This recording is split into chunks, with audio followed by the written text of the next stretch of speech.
和紙というのは一般的には薄くて強いことが特徴なんです。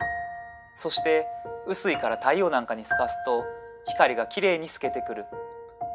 でも実はそれだけが和紙ではなくて本当に幅広いものなんです。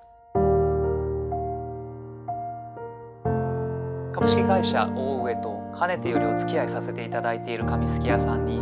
アーガミファクトリーさんという方々がいらっしゃいます。当社は徳島県吉野川市山川町で阿波和紙を作っています。阿波和紙は1300年ほど前からこの地で作られていると言われています。機械すき手すき両方で和紙を作っていまして、日本古来の和紙の原料である楮、三俣雁皮などを使っていることが特徴です。近年は厚い和紙作りに着目していまして、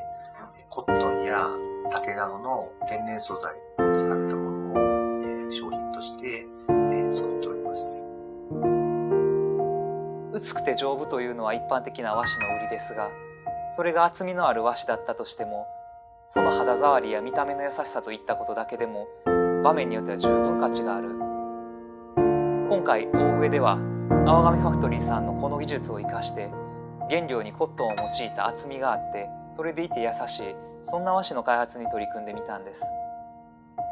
例えばはがきや名刺などの身近なところから本の表紙などといったところまで和紙に厚みが生まれることで皆さんの和紙に触れる機会がとても増えるのではないかと思いまして、